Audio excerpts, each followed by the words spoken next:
Okay, good morning, everyone. Today, I will present chapter 12 about individualism and collectivism in industrial relation.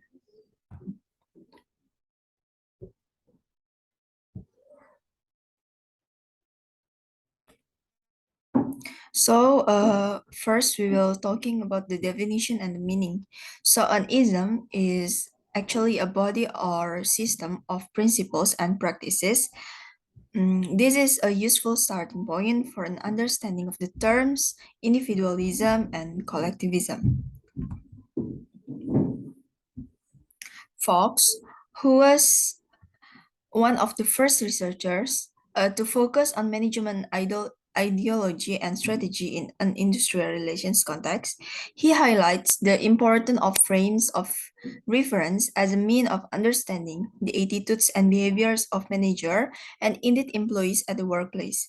There are two predominant frames are distinguished. First one is unitarism and the other is pluralism. The unitarist frame of reference is founded upon a presumed harmony of interest between employees and management, and therefore an assumption of shared goals, so denying the legitimacy of conflict and any group or groups which might express it.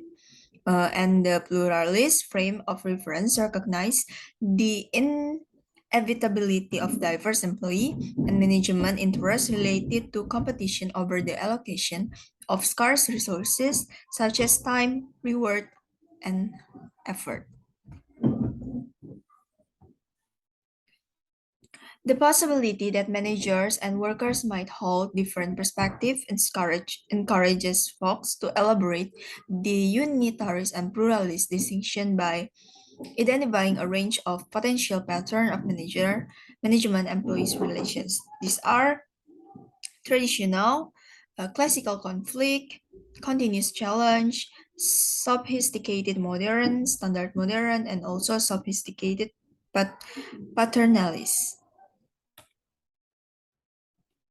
The way in which approaches to the individual and the collective are combined has come to be conceptualized as management style. A non-union approach along the collective dimension combines with different orientation toward the individual employee to provide three management style. First one is traditional, where minimization leads to low pay and low job security and a fear of and hostility toward the union which might challenge the situation. Second one is paternalist with an enlightened management approach to the employee, albeit viewed in a dependent and subordinate way, rendering the union an irrelevance.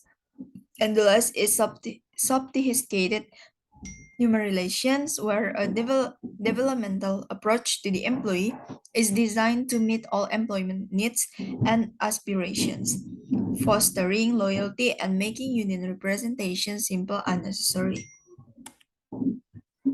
There are two preferences in influence management style. First one is union and employee preference.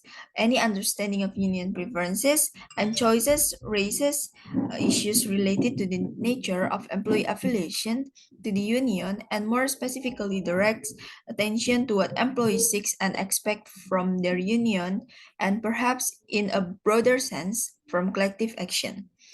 And the second one is management preferences, which the scope for employers to pursue their preferred style of management will be constrained by a range of structural, historical, and demographic factors.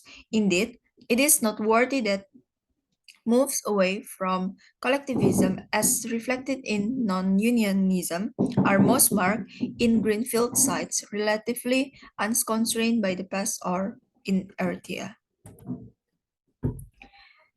Next, we'll discuss the style in practice. So there is certainly strong evidence to suggest that Britain has moved away from a management style based upon adversarial collectivism.